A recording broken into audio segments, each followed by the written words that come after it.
Guys, so I made a video about like my worst car mods, like the mods that like I did to my car that I kind of regretted. So this one's gonna be my favorite, and I've narrowed it down to the top 5. And if you're good, maybe I'll give you some little pulls at the end. We'll see.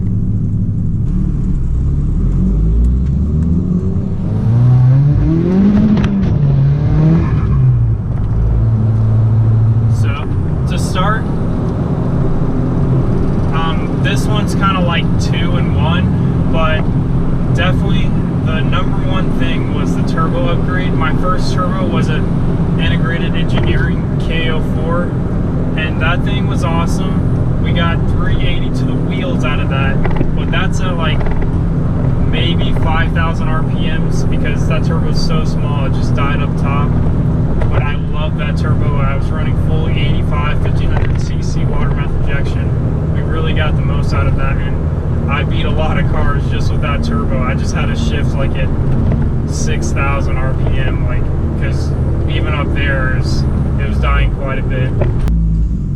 Going along with that, my next turbo upgrade was the Mamo M500. It's a 5471mm turbo. I love this turbo so much. It's awesome. It spools fast.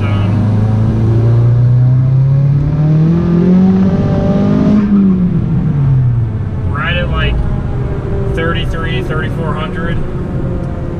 It's there, and it holds power all the way to the top. And this thing is barely trying. My engine's still stock, and we have not even gotten close to the limits of this thing, so we will soon. When I just got to build the engine, and we'll really turn it up. My second favorite mod is water meth injection. I don't know what it is about it. I love tinkering with it, and like it was so fun, like slowly changing out parts and making it a little better, because it was like a system that I like routed and kind of like designed myself in a way. But without water meth injection, I would not be able to like have my boost as high as it is. I'm around 33 psi, and my car pretty much stock fueling. I have Audi RS3 low pressure fuel pump and Mamo injectors. They fill about like 30% more, but that's not gonna get you anywhere without the high pressure fuel pump upgrade. And I think someone makes one. I'll show it here, but it's very expensive.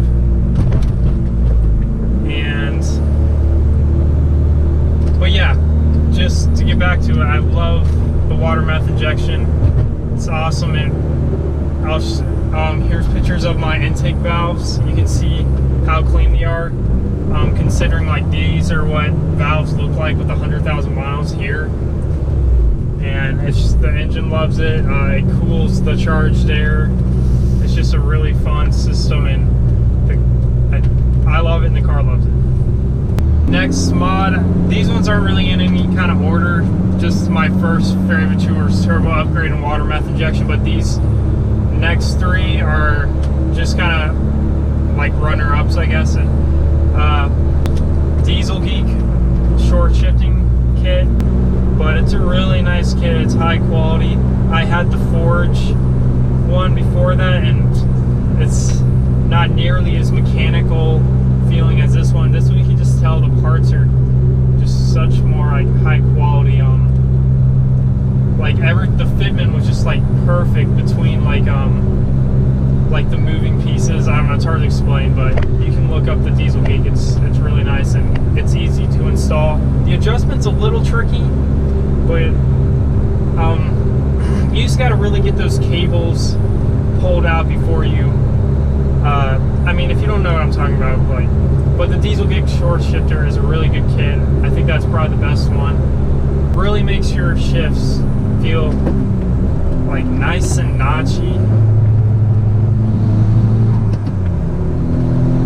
and precise. You always know what gear you're in, and you don't have any play. Like when you put it into gear, the Forge kit, it had like play when you put it into gear. This one is like nice and tight, and we like it tight.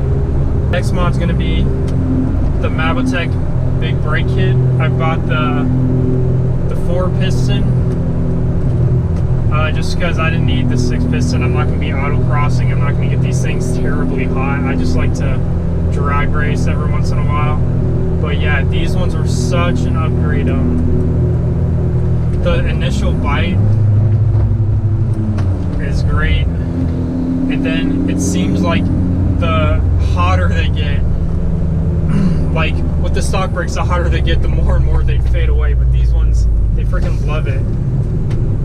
Like at first, when you first start using the brakes, they're not,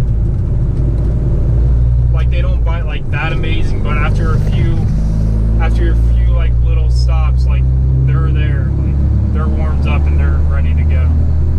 Yeah, but they were easy to install. I have a video on them. I'll link it right here, or I'll show it right here.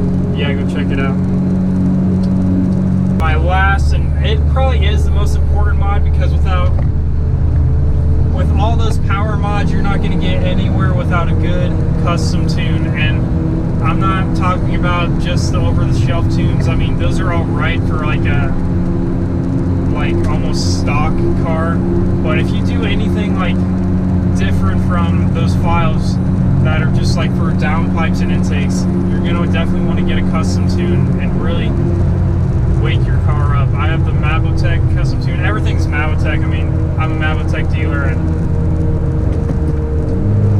yeah, like this car runs so good with this tuning, and the car has been completely safe. Nothing has majorly broken with all the power we're pushing to it. It made like 450 to the wheels like 2 years ago or something on the dyno. So I don't know, for a little more now. I wasn't running this much boost at the time, but I was running more timing.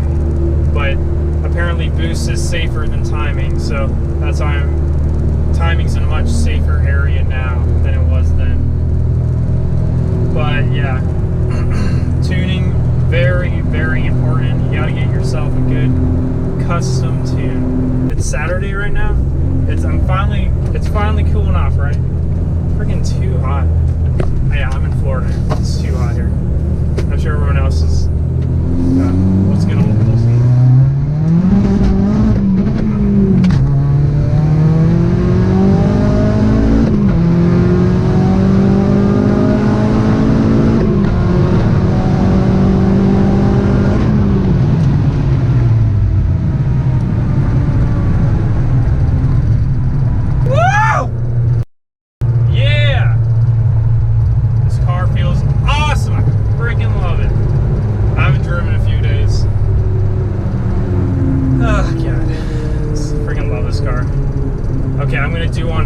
I'm gonna put the camera on the back now, so you guys can hear noises.